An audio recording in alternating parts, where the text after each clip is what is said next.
cuốn đầu đỏ to lâu do hạt sụt cuốn chè dối dò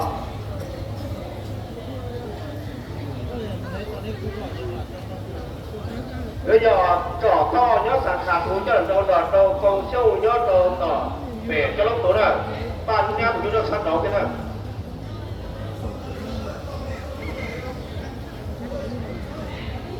chứ ba thế à nó đây chán ăn cũng nhiều là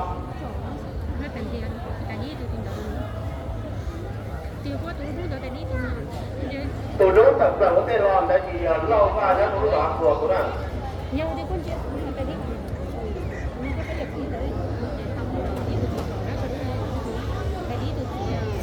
tôi đối là thứ ba cô này bạn cái chỗ đồng mình sẽ bỏ nó xuống như thế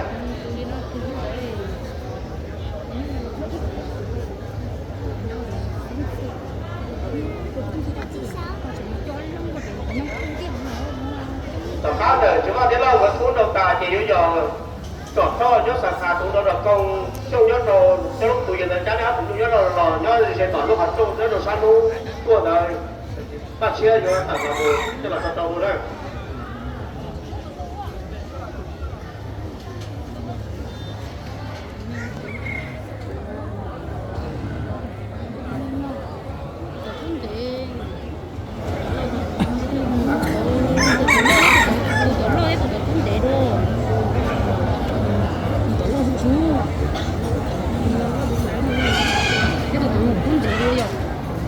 tụi đã tập lại nhất là sáng tỏ sáng lúc của là sáng lúc thôi là chỉ giờ lo va tụi đó và sẽ xong này đâu đi chả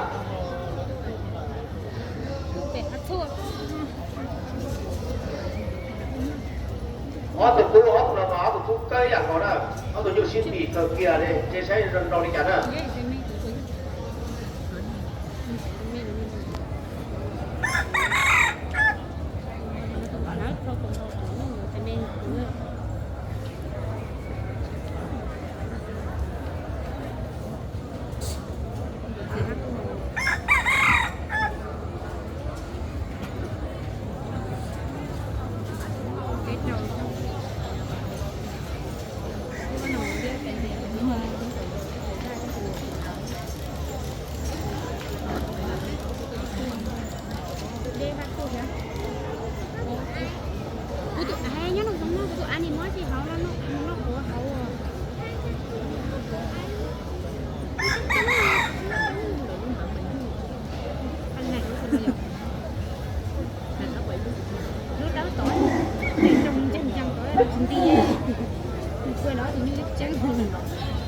chả đéo tụi nó đó là cho là trong đó đó tụi nó hay được thì tôi tỏ cá rồi chứ ba thế lâu quá tụi nó tà chơi bây giờ trò sẵn sàng tụi nó cho nó rồi trong cô sâu nhớ rồi cho lúc tuổi ba đã tụi nó rồi sẵn đọc kia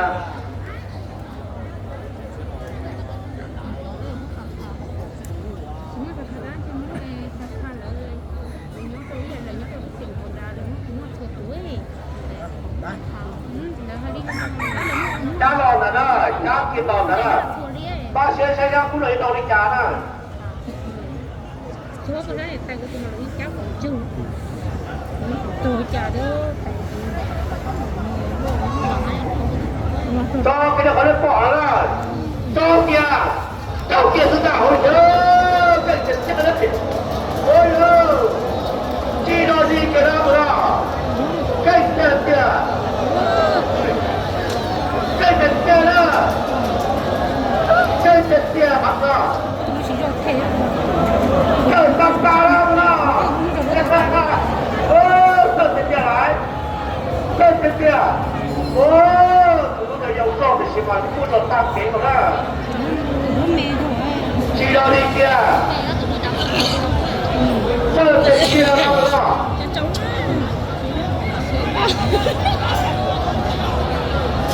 Ba sẽ xem trận đấu tối giờ nào vào thế nào. Chi đôi đi kia. Bây giờ tôi xin đã do nó cũng là đá rồi nhớ.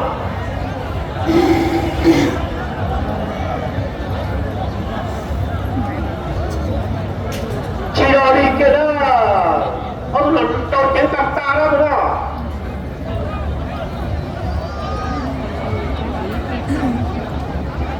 cái tiền tiền chỉ rồi đi cái đó rồi ô trồng trồng tất cả đó rồi sáng tôi sẽ so đi hả lấy so mà lấy được đã rồi tôi đã rồi tụi nó không có đủ đâu đi con đi tơ tất cả rồi đi con nào rồi nhá tơ bên kia nhá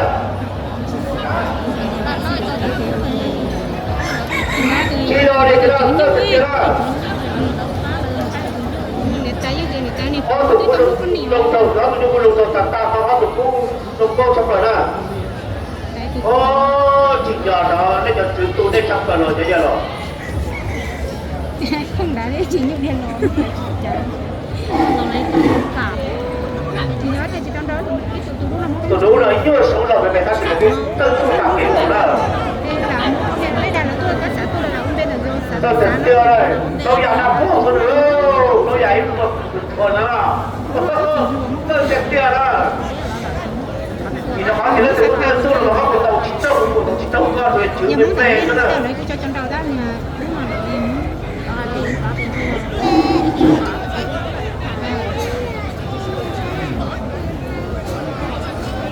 tôi tỉnh chưa đây áo tụi nó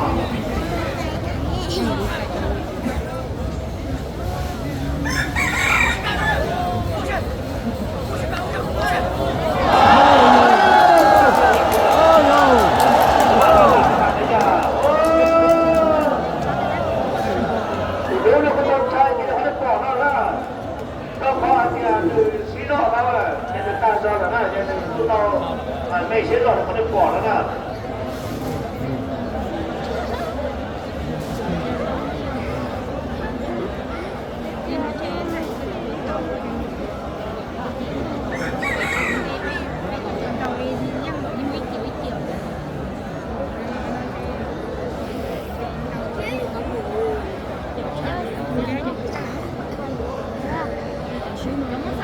cái thịt kia đó có nhà đâu có mua là làm cái gì đó là thịt chưa nó